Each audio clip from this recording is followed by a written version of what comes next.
On va passer à la question des tabulations. Donc il ne s'agit pas de faire des tableaux, mais c'est un peu comme ça. C'est un peu des tableaux simples, on utilise simplement les tabulations. Donc si ici je me mets en affichage normal et j'ai demandé bien sûr dans le bas de la palette, dans le bas du menu texte, j'ai demandé d'afficher les caractères masqués. Donc je vois les balises et on voit qu'il y a des tabulations. Et donc vous voyez l'idée. Ici je n'ai que 2 lignes d'entrée sur les chiens et les chats, mais j'aurais pu faire tous les animaux. Et c'est ce qu'on va faire. On va obtenir ce résultat-là. Qu'est-ce qu'il faut remarquer? C'est qu'on a l'entête qui est centrée par rapport aux différentes entrées, chaque fois. Et en plus ici, on a les chiffres qui s'alignent sur la virgule. Vous voyez qu'on a un nombre à 4 chiffres au-dessus et à 3 chiffres en dessous, et malgré tout, l'alignement se fait sur la virgule. Et ça, c'est intéressant. Quand on veut comparer les prix, c'est aligné sur la virgule. Eh bien, on va faire ça. Donc, on va démarrer d'un nouveau document, ce sera pas plus mal. Celui avec efficace. Voilà, on va faire un bloc texte.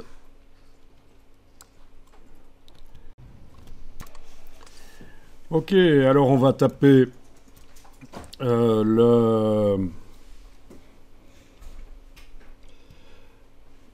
les différentes entrées avec une tabulation à la suite. Alors la tabulation, je ne la vois pas parce qu'il faut que j'aille demander texte afficher des caractères masqués.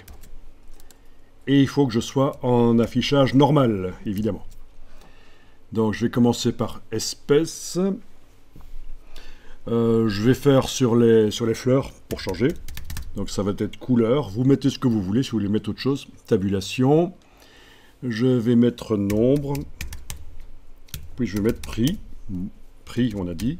Voilà. OK. Donc il y a une tabulation entre espace et couleur? Oui, il y a une tabulation entre espace et couleur.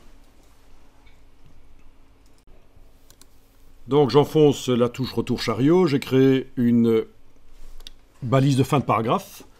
Et là, je vais indiquer les différents types de fleurs.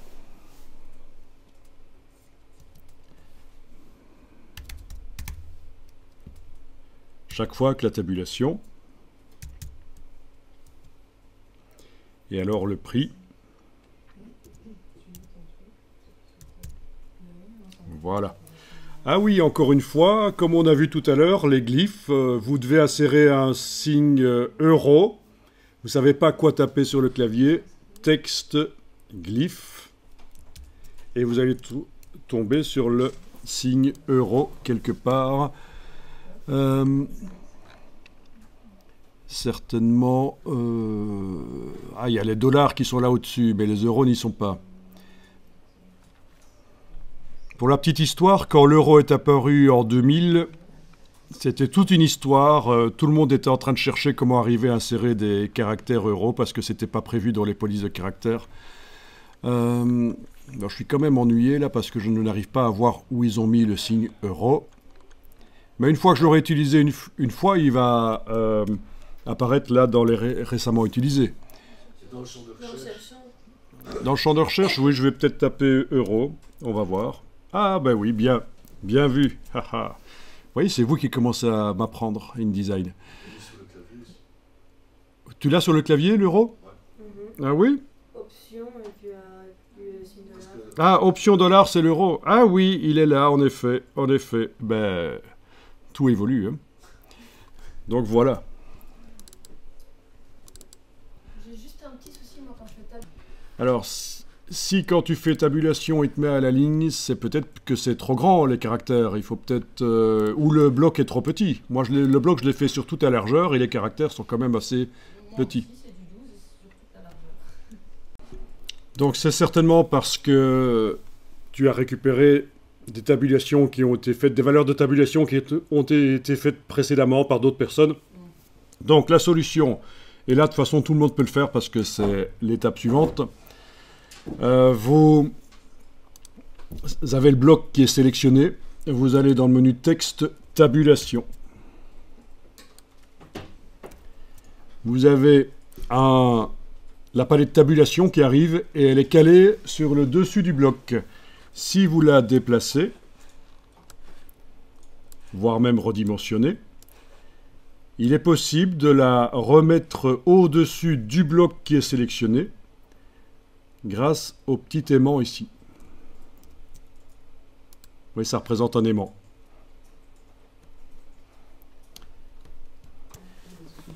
Et alors, pour régler le problème, ce que j'ai fait chez toi, c'est que j'ai inséré une tabulation et ça a réglé le problème.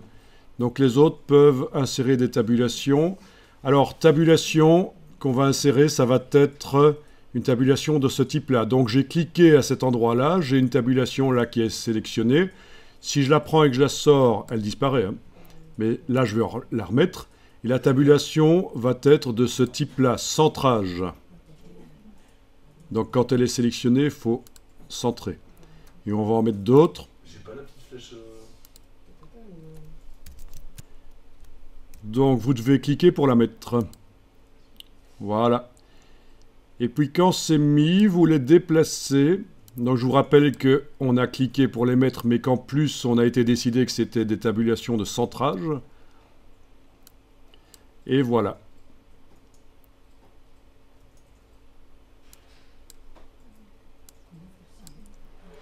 Et on bouge et c'est centré.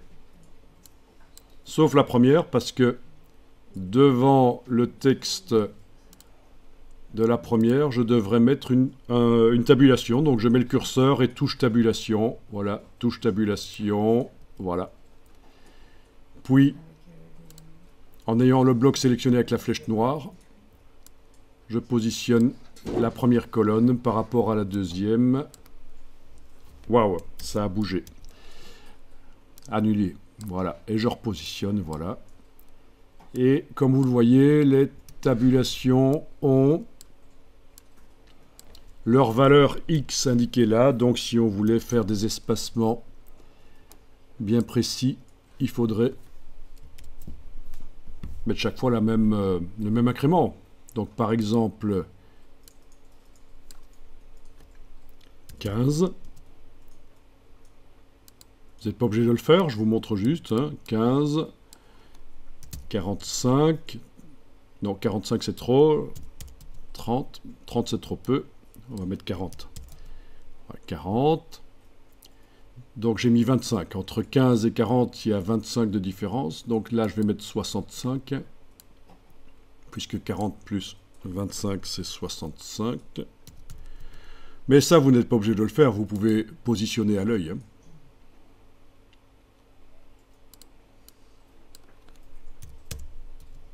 Voilà. Bon, ce serait bien d'enregistrer.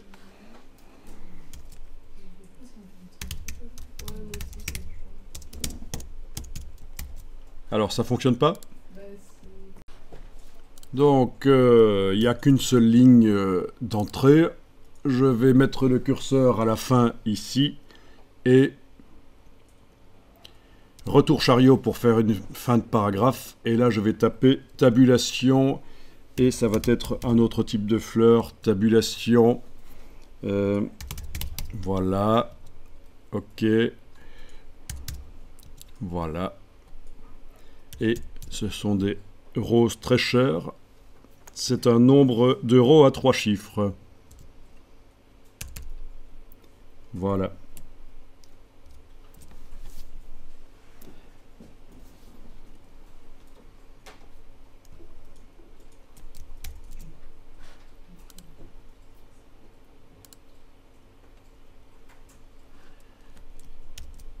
La première ligne, je vais sélectionner tout, y compris la balise, et dans la palette caractères, je vais le mettre en bold.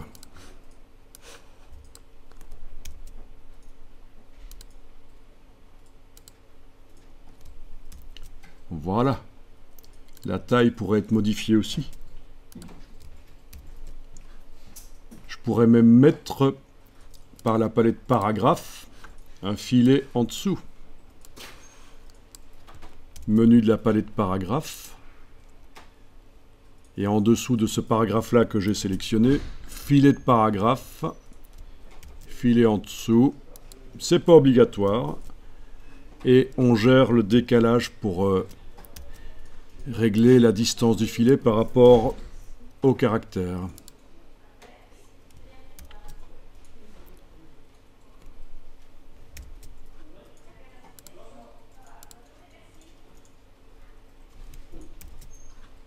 Ok.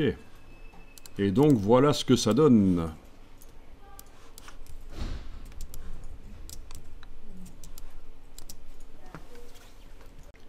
Donc pour que la première colonne soit centrée, j'ai mis des signes tabulation devant.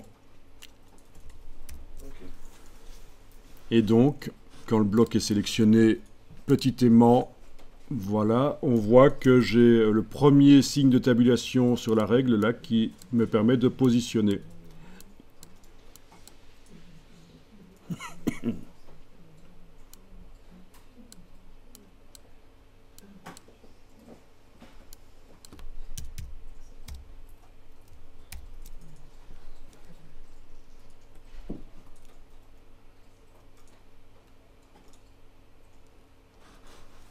Bon. Ah, ça a l'air un peu trop aligné sur la virgule, ça ne l'est pas, mais un peu trop. Donc je vais augmenter le prix des roses. De toute façon, c'est pour Elon Musk, il a de quoi payer. Voilà, 1250. Et là, on voit clairement que les virgules ne sont pas alignées.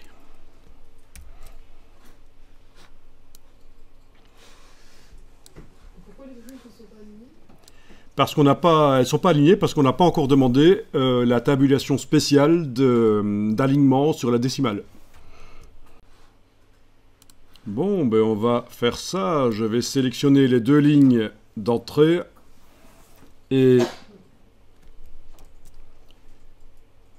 elles vont être alignées sur... Là, je vais mettre... Pour l'instant, c'est ça. Oui, pour l'instant, c'est ça. On va l'aligner sur cette tabulation de type particulier. Donc, qu'est-ce que ça disait l'infobule? Aligné sur la tabulation décimale. Voilà. Et là, ça marche. Les virgules sont alignées. Sur le dernier. Le dernier, c'est en sélectionnant les lignes d'entrée. La dernière tabulation, je l'ai sélectionnée. Elle était de type normal, mais maintenant, c'est une tabulation basée sur la décimale. Voilà, voilà.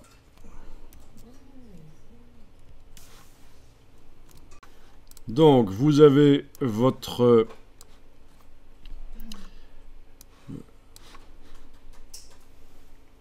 bloc avec les tabulations. J'ai réduit juste la hauteur du bloc, là, parce que je vais faire des choses en dessous. Et je vais dupliquer le bloc, là, tout en dessous, pour plus tard. Mais on va travailler sur celui du dessus. Donc je l'ai déplacé avec la touche Alt pour le garder là en dessous, mais on va travailler sur celui du dessus.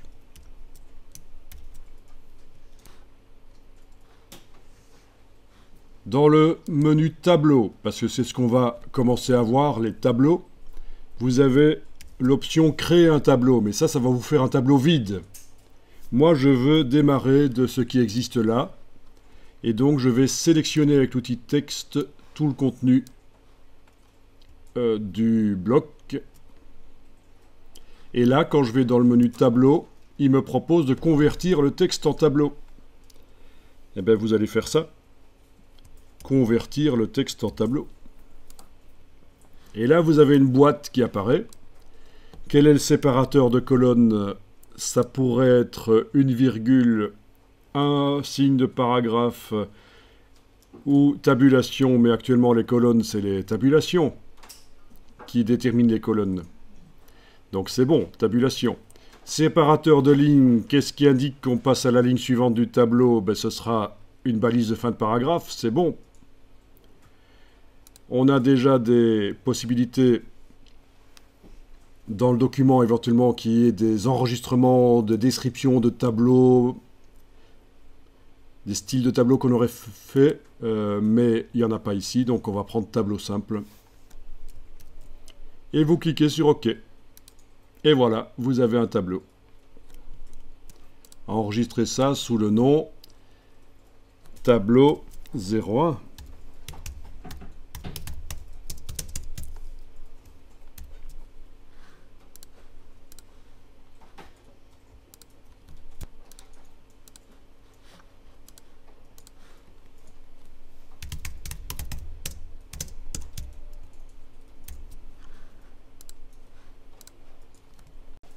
Bien, alors, si vous survolez le tableau avec l'outil texte, vous arrivez à sélectionner la colonne là.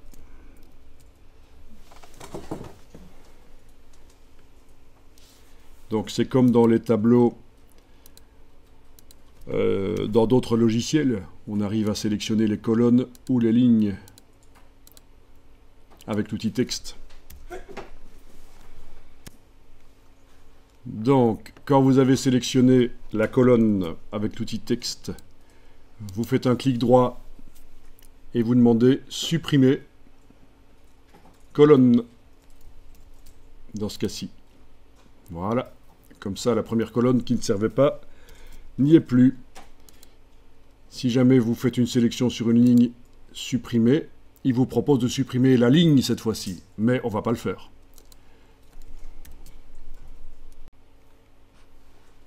Si vous positionnez le pointeur sur le coin, vous sélectionnez tout en fait. Donc toujours avec l'outil texte, comme ça, la diagonale, toutes les cellules sont sélectionnées. Et dans la barre contrôle, là, on va peut-être demander que ce soit centré, donc c'est le raccourci de la palette paragraphe, centré. Et centré en hauteur aussi, mais pour l'instant, non, on ne va pas le faire. On va juste faire centré en horizontal. Et on va aller modifier la taille des cellules, la hauteur des cellules. Donc, vous avez ici la hauteur des cellules. On va demander égal à, et on va indiquer une valeur en millimètres. Par exemple, si je tape 15 mm, touche tabulation sur le clavier, voilà, elles ont 15 mm, mais le tableau n'arrive pas à se montrer. Il va falloir que je prenne la flèche noire et que j'agrandisse le bloc par le bas. Voilà. J'ai pas vu la taille, pardon. Donc, avec l'outil texte sélectionné, et j'ai demandé égal à 15 mm. C'est peut-être un peu trop, je vais faire 8 mm. Touche tabulation sur le clavier, et voilà, c'est 8 mm. Moi, j'ai pas ça en haut.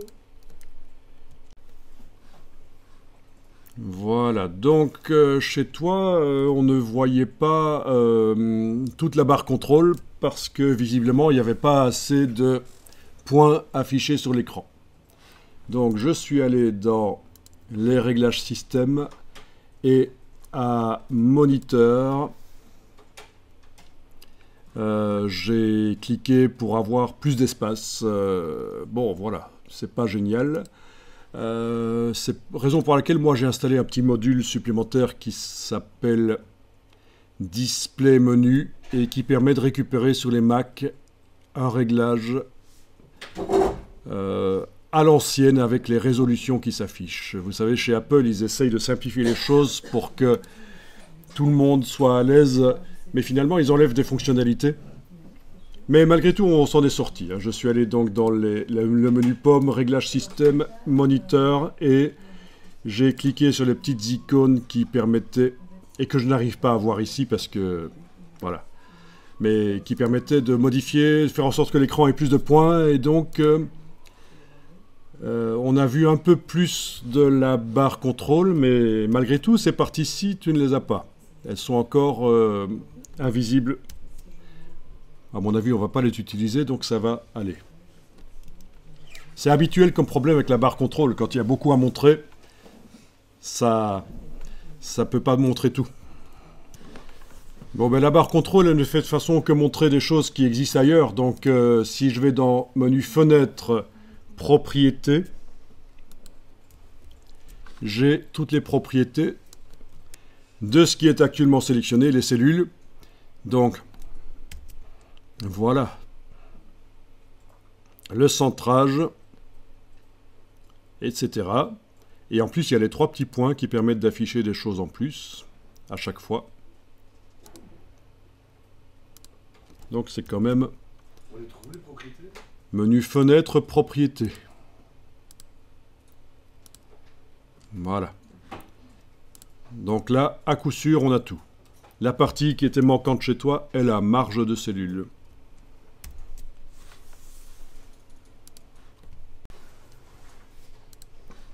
Voilà, par sécurité, je vais enregistrer de temps en temps sous un nom différent le fichier.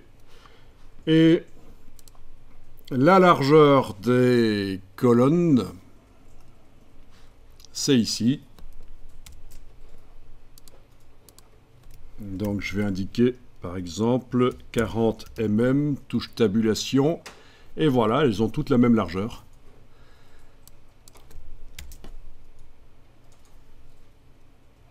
Oui, alors l'option pour la hauteur supérieure ou égale à, ça veut dire que vous indiquez la valeur minimale, mais si il y a trop d'informations dans la cellule, la hauteur de la cellule va augmenter automatiquement.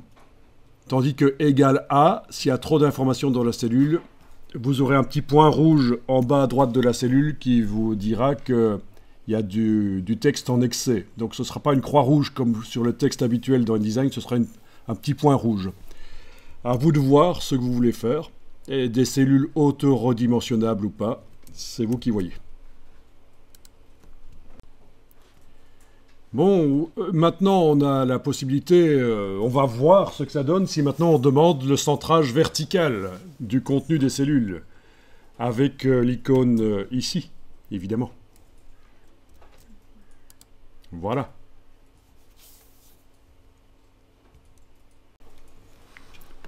Donc, l'entête, on va la sélectionner avec l'outil texte uniquement L. Et on va changer son aspect. Donc, vous avez ici les réglages. Donc, pour le fond, voilà, je vais mettre une couleur bien foncée, du bleu foncé. Où est-ce qu'il est? Voilà, bleu foncé. Au passage, vous remarquez que du bleu en imprimerie, ça se fait avec une superposition de cyan et de magenta. Voilà, si je clique à côté, voilà ce que ça donne. Donc bien sûr, le texte noir sur fond bleu foncé, c'est pas terrible. Donc je vais resélectionner et changer la couleur du texte. Donc, indiquer que je travaille sur la couleur du texte dans le bas de la palette des outils et par le nuancier, aller indiquer que ça va être la couleur du papier par exemple. Voilà.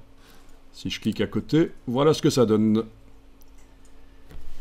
Donc il est possible de faire des styles de paragraphes et de caractères qui seront utilisés dans le tableau, mais on ne va pas pousser le bouchon jusque-là maintenant, c'est juste une première petite découverte des tableaux.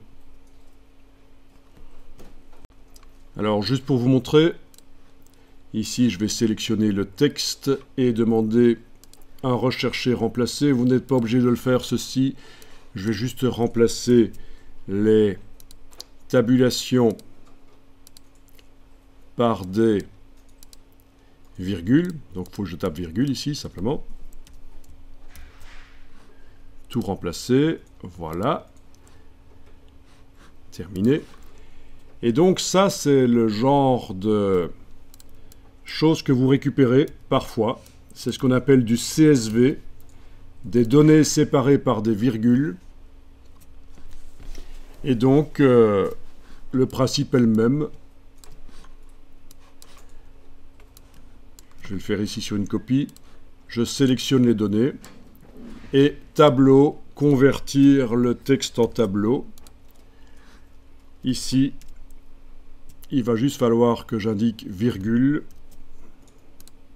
Ça va pas bugger si vous avez des virgules dans les prix. Ah oui, s'il y a des virgules dans les prix, ça va être un problème, en effet. Bien vu. J'aurais dû... Ça va bugger. Ça va bugger. Ouais, ça bug. En effet, et en fait, c'est ce que d'office Excel sur Windows vous fait quand vous lui demandez des CSV, il vous met des points-virgules. Voilà.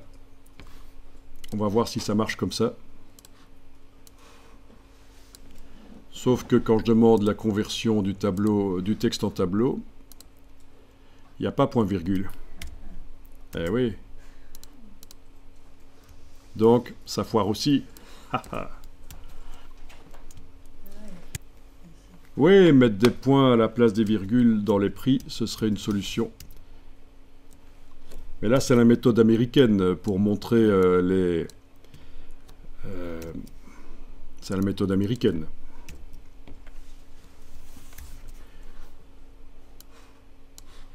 Tableau, convertir le texte en tableau, virgule, OK. Et là, ça marche.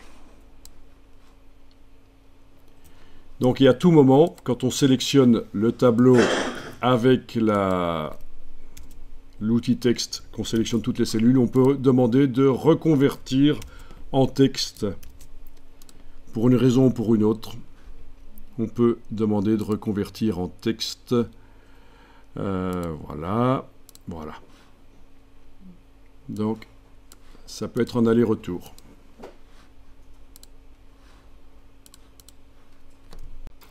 Donc, en effet, on peut récupérer des données CSV de Excel. Donc, des données CSV de Excel, hein, c'est une exportation en comma separated values, donc valeurs séparées par des virgules. Mais ce seront des points-virgules. Alors, ceux qui connaissent Excel, parce que moi je ne connais pas Excel extrêmement bien, mais je sais que si on veut modifier la manière dont Excel Windows exporte les CSV, ça ne se fait pas au niveau d'Excel, mais ça se fait au niveau de Windows. Quel est le signe qui sert de séparateur? Excel étant intégré à Windows assez bien, je sais qu'il y a une astuce à ce niveau-là. Si on cherche dans Excel quelles sont les valeurs séparatrices, c'est pas nécessairement dans Excel que ça va se passer. Et alors aussi, comme tu le disais, dans InDesign, au lieu d'importer en tant que texte les valeurs et de faire la conversion comme on a fait ici, on peut lier le tableau Excel, c'est ça que tu disais, au tableau InDesign. Tout comme on peut aussi, quand on a un document Word, au lieu de le copier-coller, on peut l'importer. Et donc, si on modifie le tableau Excel ou si on modifie le document Word, les valeurs se mettent à jour dans InDesign. C'est un lien. Et ça, pour arriver à faire ça, c'est du InDesign avancé. On ne va pas le faire ici, mais c'est dans les préférences gestion des fichiers. Il faut avoir demandé que ça se passe comme ça.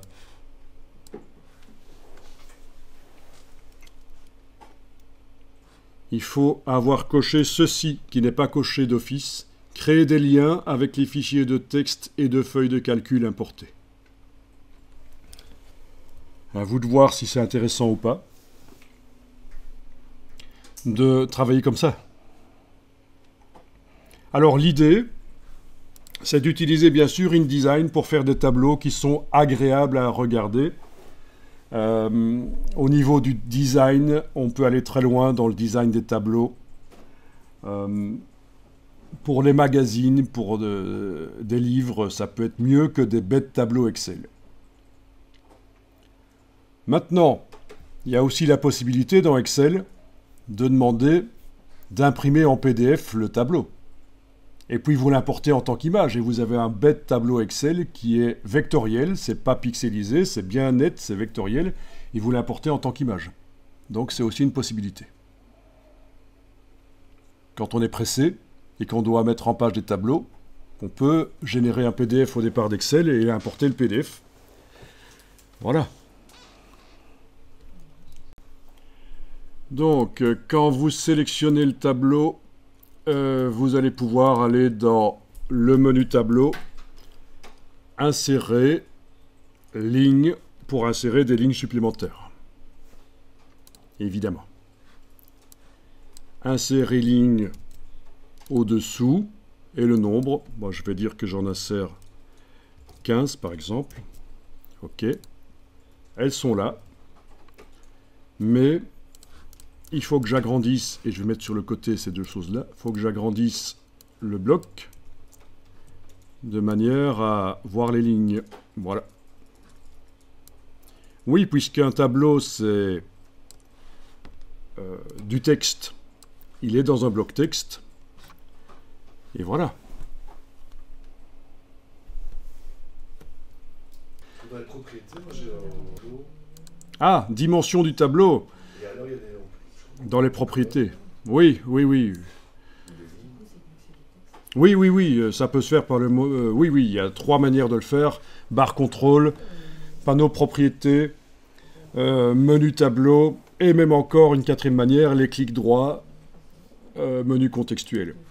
Par contre, il y a une petite... Donc, le bloc qui contient le tableau, je peux lui donner éventuellement une couleur de fond. C'est ce que je vais faire ici. Donc, par le panneau nuancier, je vais lui donner une couleur de fond. Voilà. Si je veux que les cellules soient pas transparentes, il va falloir que je les sélectionne avec l'outil texte et que j'aille leur dire que leur remplissage, c'est du blanc, par exemple. Voilà. Dans le bloc texte, je peux centrer avec la palette paragraphe en horizontal. Il est centré en horizontal. Et je peux, bien sûr, par les options de bloc de texte, centrer en vertical. Voilà. Donc tout ça est logique. Bloc texte, couleur. Les cellules étaient transparentes, j'aurais mis une couleur blanche. J'ai centré en vertical, en horizontal, comme on connaît jusqu'à présent. Alors là, on va aller créer une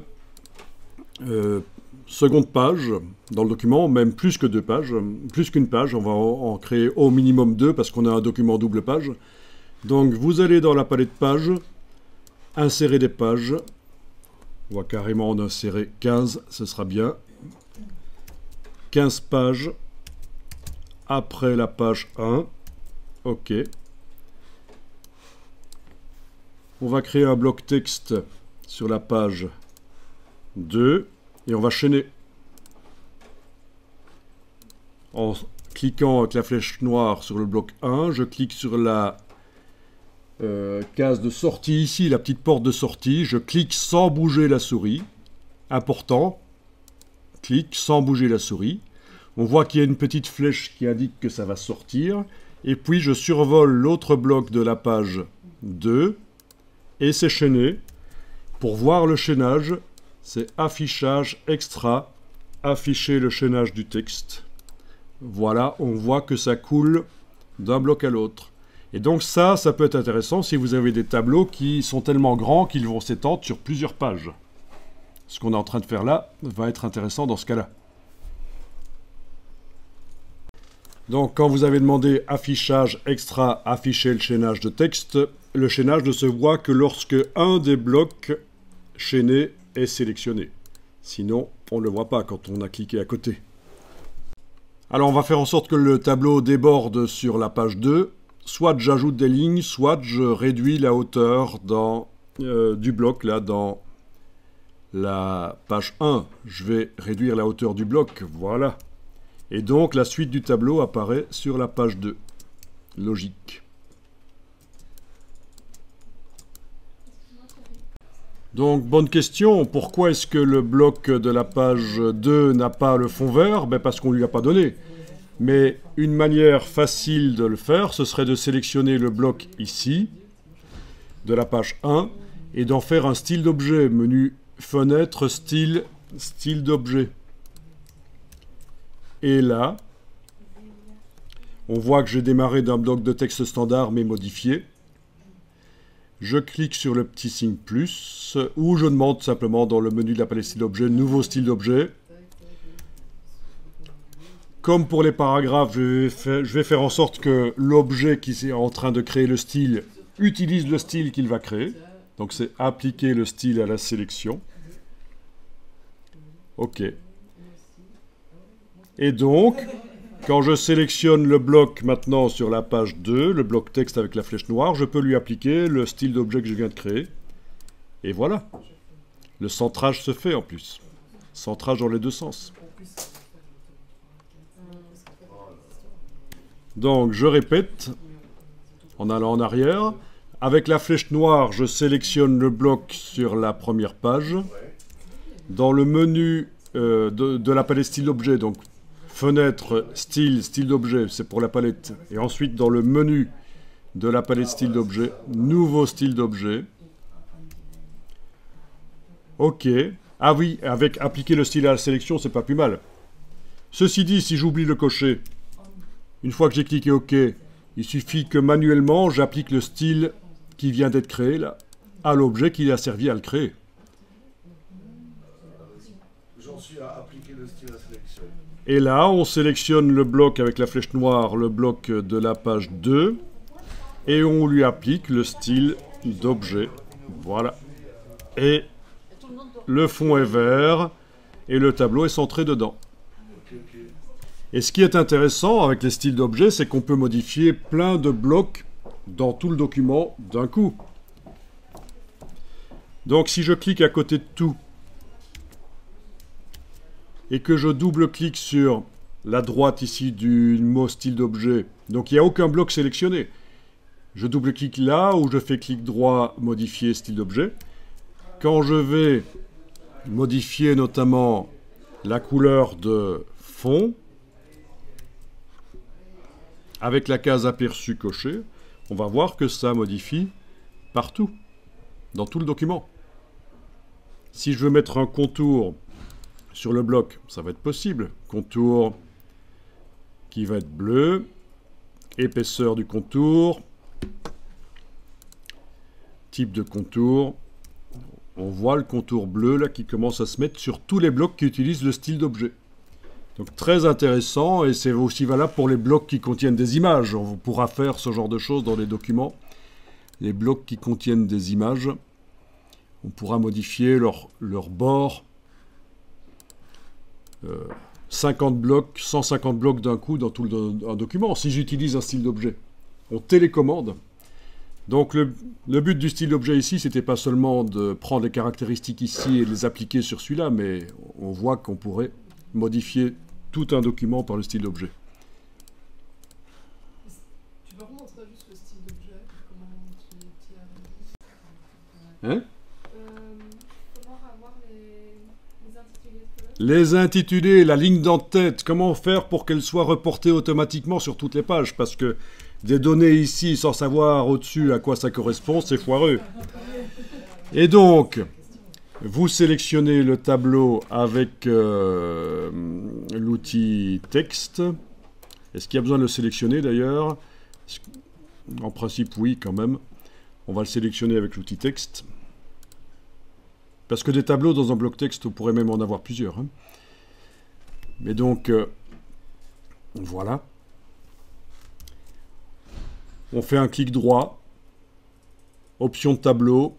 Vous avez la même chose dans le menu tableau au-dessus, option de tableau, et vous avez en-tête et pied de tableau. Ce qui nous intéresse ici, c'est l'en-tête, on ne va pas faire de pied. Et là, vous indiquez que vous voulez une ligne d'en-tête, et en principe, la première ligne est une ligne d'en-tête. OK, Ce qui veut dire que sur l'autre page, c'est reporté. Ah oui, mais le texte n'a pas été reporté. Voilà, le texte n'a pas été reporté malheureusement.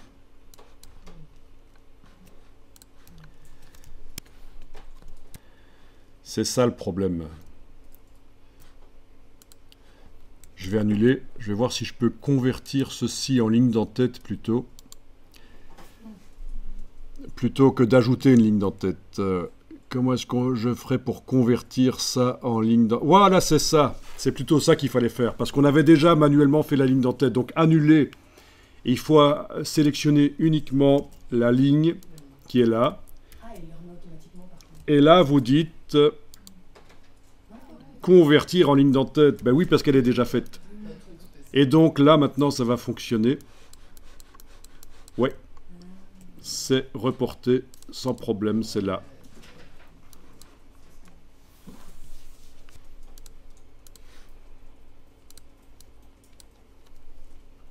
Oui, la première chose que je vous ai montré, déterminer qu'il y a une ligne d'entête, c'est quand on n'a pas déjà fait visuellement une ligne d'entête. Mais là, elle était déjà faite visuellement, donc j'ai dû convertir la ligne en ligne d'entête. Ok. À propos de conversion. À propos de conversion, si je veux que ce document finalement soit uniquement recto et pas recto verso, je vous montre. Menu, fichier, format de document. C'est juste parce que ça m'ennuie qu'il y ait une page à droite là et donc je me dis, je vais faire uniquement du recto. Donc fichier, format de document. Et c'est moins simple que vous ne pensez, donc regardez, open your eyes, ouvre tes ouilles. Format de document, je décoche page en vis-à-vis. Ok. Et là, je n'ai plus que du recto. Sauf que, comme j'avais démarré d'un document double page, mon gabarit ici, il est resté double page. Et donc, l'astuce pour convertir le gabarit double page en simple page, c'est de faire clic majuscule clic, d'aller dans le menu de la palette page, jusque option de gabarit, et de dire qu'il n'a qu'une seule page. Ok, et c'est un gabarit simple page. Ça pourra vous aider éventuellement à un certain moment, ça. Vous pouvez rester avec votre document double page pour la suite, hein, ça ne change rien du tout au chaînage de texte et au tableau, ça ne change rien. Bon, on va quand même mettre des lignes en alternance pour aider à la lisibilité. Avec l'outil texte, vous sélectionnez le tableau. Donc tout est sélectionné. Vous voyez que sur la page 2, il se sélectionne aussi. Et alors, on va demander tableau, option de tableau, fond en alternance. Donc là, dans les options de tableau, on est à la partie fond. Oui, vous voyez que vous avez aussi pour les entêtes, etc. Donc tout est là en fait. Hein. Tout ce qui concerne le tableau, mais on est arrivé dans la partie fond. Et alors, motif en alternance, une ligne sur deux, c'est bien. En général, c'est ce qu'on fait. Première rangée, ah, ce serait peut-être bien de cocher la case aperçue pour voir quand même que ça bouge derrière. Première rangée, la couleur, ça va être du couleur papier. Ok. Rangée suivante, la couleur, ça va être du noir. Ok, on le voit là, mais évidemment, je vais faire du noir teinté. Je vais mettre, par exemple, 10%, touche tabulation. Et voilà. Ok. Quand je clique à côté, on voit que ça marche. On a des lignes en alternance. Pour aider à la lisibilité du tableau, ce serait quand même mieux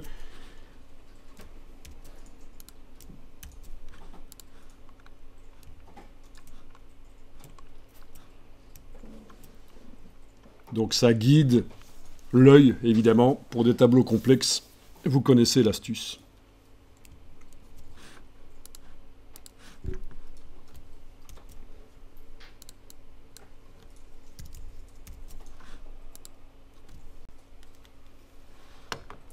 Pour améliorer un peu le tableau, éventuellement, Je le sélectionne entièrement et je vais dans la palette contour pour retrouver ce qu'il y a ici, mais en plus grand.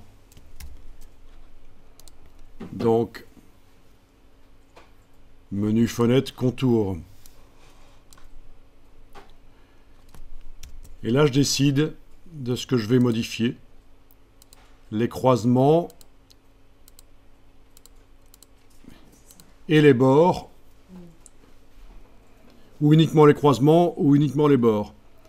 Et je vais modifier l'épaisseur ici, et on voit que l'épaisseur se modifie, mais pas sur les bords, parce que j'ai pas ici sélectionné les bords des cellules que j'avais sélectionnées au préalable. Donc ça concerne toutes les cellules que j'ai sélectionnées au préalable. Là, j'ai sélectionné tout, vous avez vu, avec l'outil texte, je suis allé en haut à gauche, sélectionner tout le tableau, mais je modifie seulement l'épaisseur des cellules internes. Donc voilà ce que ça donne. Je vais peut-être quand même aller voir quelle couleur j'ai utilisé comme fond de bloc. C'est du jaune 23%. Tiens, qu'est-ce qui se passerait si je sélectionnais toutes les cellules du tableau? Couleur du contour ici, en avant-plan. Et je vais aller par le nuancier, et en principe ça va le faire. Voilà. 23, c'était ça qui était mis. Oui, 23, voilà.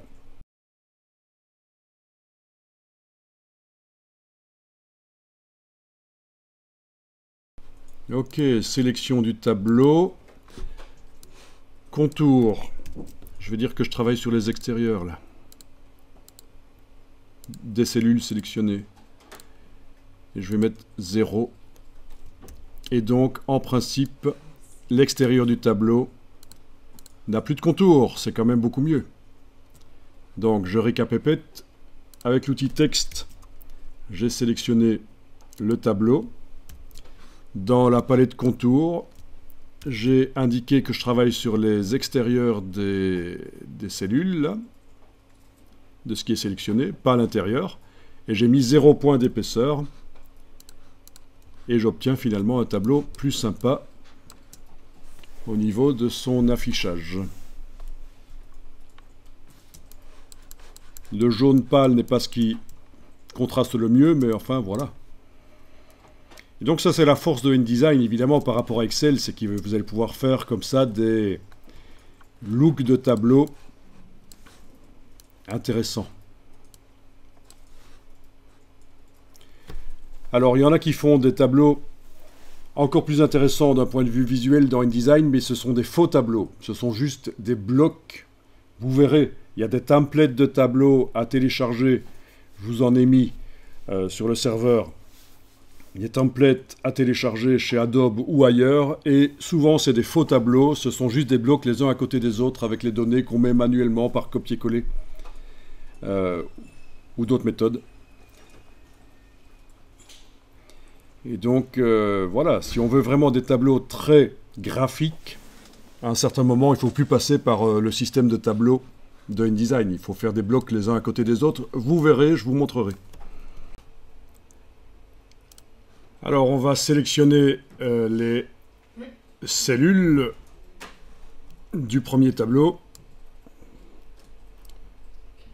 Oui, si ça ne sélectionne pas sur la page d'après, c'est pas grave, on fera ça plus tard.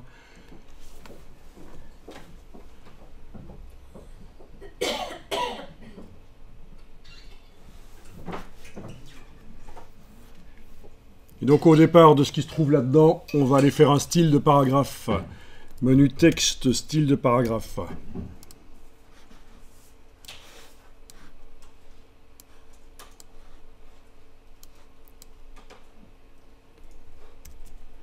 Donc, menu de la palette, style de paragraphe, nouveau style de paragraphe. D'après, aucun.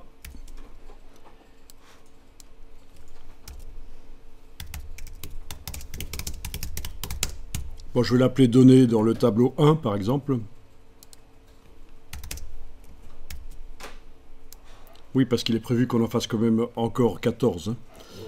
Ah, c'est une blague. Votre fille ira chez le dentiste. Voilà. Donc, si je clique maintenant dans n'importe laquelle des cellules, on voit que c'est le style donné dans le tableau 1. Tiens, celui-là, c'est modifié. Qu'est-ce qu'il y a qui est modifié là? Alt-clic. Il y avait une histoire sur les ligatures, mais bon. Voilà. Donc ça doit fonctionner. Vous avez un style de paragraphe pour les données. Si on clique à côté du tableau, on va pouvoir, en n'ayant rien qui est sélectionné, double-cliquer à droite du nom du tableau ou faire clic droit modifier et aller avec la case aperçu cochée, par exemple, modifier le format de caractère de base. Si je fais passer en semi-bold, bah ça se voit, c'est du semi-bold. Ça c'est un peu épaissi. Si je modifie l'approche pour augmenter la lisibilité, ça se voit. Donc ça fonctionne, le style de paragraphe fonctionne. Bon, le style de paragraphe pour la première ligne d'en-tête, on pourrait le faire aussi, mais on va pas le faire. Et ce qu'on va faire maintenant, c'est qu'on va créer une variante du style. Vous allez cliquer à l'endroit où il y a les chiffres, le premier par exemple.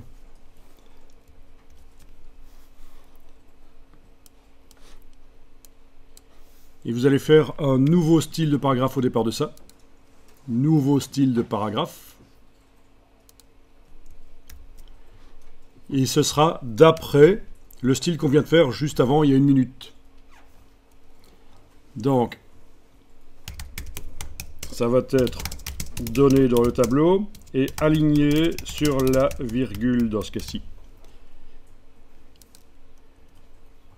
Vous pouvez faire plus court si vous voulez. Donc c'est une variante.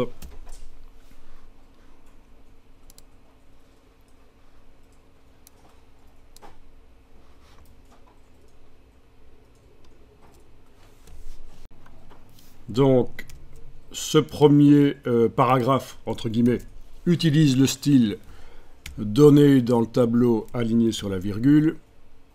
L'autre là ne l'utilise pas encore, mais on peut lui attribuer, et on peut d'ailleurs aussi faire une sélection sur toutes les cellules là et attribuer déjà avant qu'il y ait des données dedans, ça utilisera données dans le tableau aligné sur la virgule. Alors, il met un petit signe plus, ok, alt-clic, mais ça devrait fonctionner.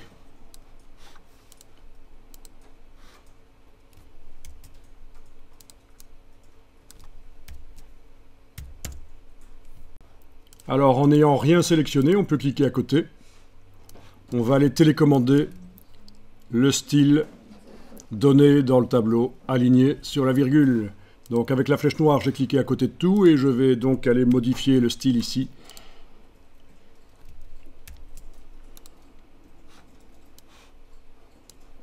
Au niveau du retrait et espacement, on va faire un alignement à gauche, alignement aligné à gauche. Voilà. On voit que ça s'aligne à gauche. Vous avez la case aperçu cochée en bas à droite. On voit que ça s'aligne à gauche. Je vais juste corriger dans le nom. Ici une petite erreur. Voilà, ce sera bien. Aligné à gauche dans retrait et espacement.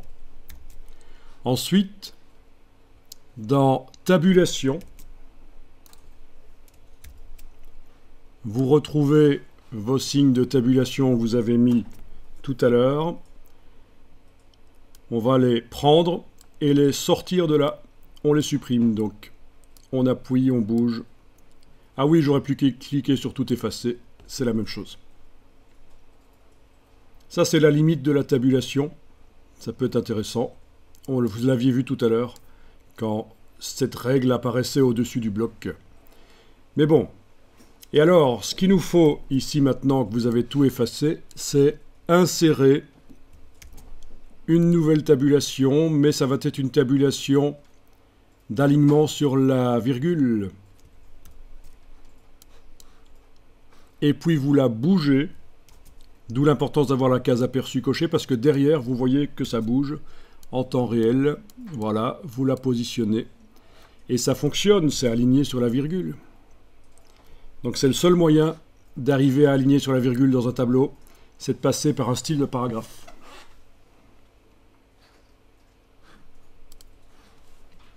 Donc si je répète, la différence entre le style donné dans le tableau et donné dans le tableau aligné sur la virgule, c'est premièrement, dans retrait espacement, on est passé en aligné à gauche. Et deuxièmement, dans tabulation, on a effacé toutes les tabulations et on en a mis une qui est une tabulation d'alignement sur la virgule. Et avec la case aperçue, on l'a bougée de manière à positionner dans la case, dans la cellule. OK.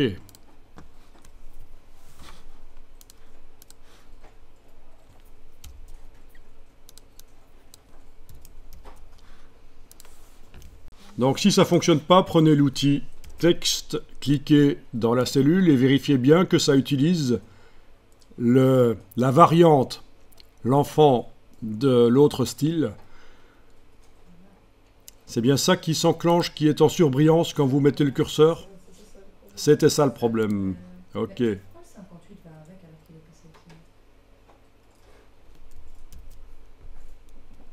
Et donc là, normalement, si je clique dans la cellule suivante et que je tape un chiffre, c'est aligné. S'il n'y a pas de chiffre après la virgule, ça marche, ça s'aligne quand même. Comme s'il y avait une virgule. Mais c'est foireux visuellement, donc dans ce cas-là, je vais quand même ajouter virgule 00 pour qu'il y ait partout des chiffres après la virgule. Ah oui, et puis les euros. Voilà. OK. Parfait.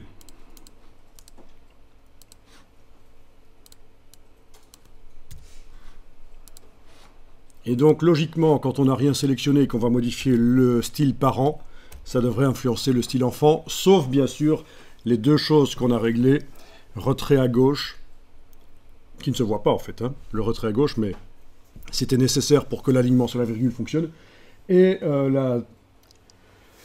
la tabulation d'alignement sur la virgule. Donc si je double-clique sur données dans le tableau, on a ici possibilité d'agrandir notamment les caractères dans format de caractère de base, voilà.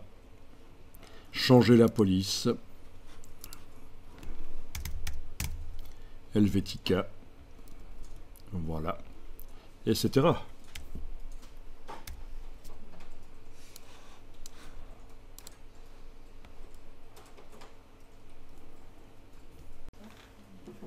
C'est ça, quand on règle l'alternance. Avec l'outil texte, on sélectionne le tableau. Y a-t-il une possibilité, quand on va dans tableau, option de tableau,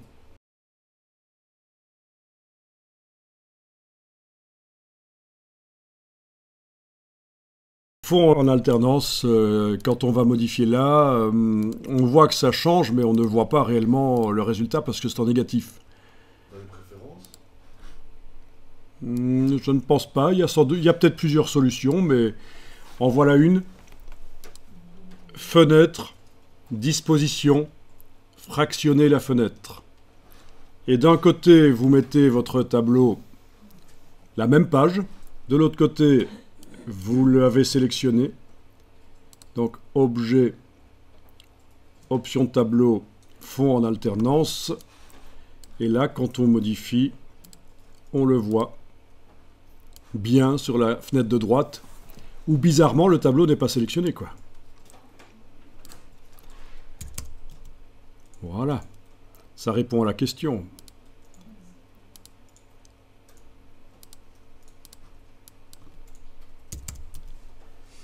Donc ça, c'est pratique.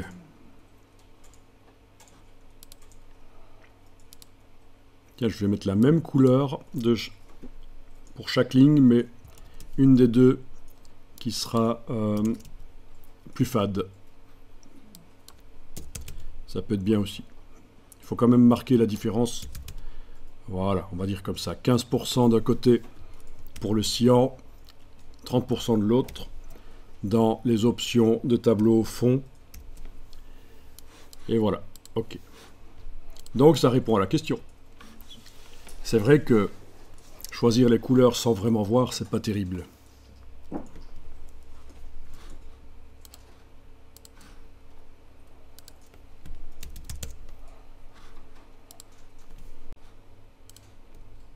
Quand le tableau est sélectionné, vous avez fenêtre, style de tableau.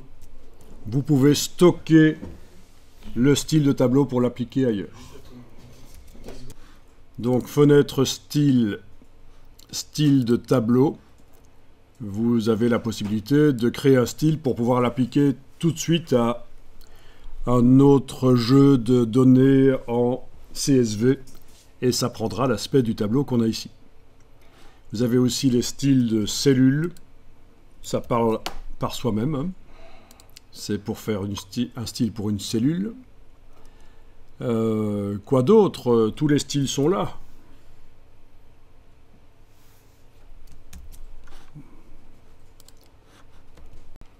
Alors, concernant les tableaux...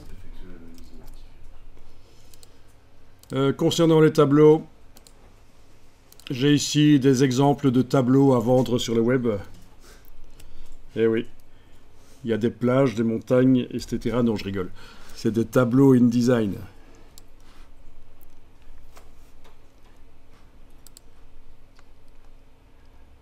Donc, vous avez les prix, là, c'est sur stockindesign.com, mais il y en a plein qui vendent ça. Je connais même pas ce site, en fait, j'ai pas utilisé, mais vous voyez que ça vend des tableaux. Ok, ça c'est une première chose. Et sur Adobe Stock, voilà, quand on est sur Adobe Stock, ça ressemble à ça. Il y a des tableaux, j'ai ici écrit en anglais, table. Il y a des tableaux à télécharger, de ce genre-là, très sympa. Sauf que ce n'est pas des vrais tableaux. Je vous montre, et si vous voulez, vous pouvez même l'ouvrir. Vous l'avez dans le dossier tableau, dans document de démarrage vendredi tableau, vous avez Adobe Stock ici, INDT, c'est un template. Ça veut dire que quand on l'ouvre, il s'ouvre en tant que INDD. Le document template n'est jamais modifiable. Ça, c'est le genre de choses que vous obtenez, les templates, on n'en a pas parlé, mais c'est comme dans Illustrator, quand on a fait quelque chose et qu'on enregistre sous, vous avez ici possibilité d'enregistrer en tant que modèle InDesign, c'est INDT, et donc quand on l'ouvrira par la suite, il sera impossible de modifier le INDT, c'est une copie du document qui s'ouvre. Voilà pourquoi c'était INDT ici, une extension que vous n'aviez pas encore vue. Mais peu importe... vous avez le tableau, vous avez réussi à le trouver? Bon, voilà, donc le tableau, comme vous voyez, c'est pas un vrai tableau, ce sont des blocs, voilà, des blocs séparés à remplir. Tout est séparé, c'est un faux tableau, quoi. Mais, pour quelque chose de très simple, pourquoi pas, ça peut le faire. C'est facile à faire soi-même aussi. Hein.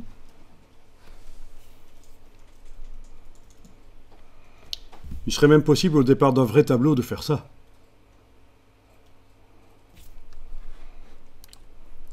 Et donc c'est parfois un peu décevant, quoi. Vous téléchargez un tableau, mais en fait c'est pas un tableau.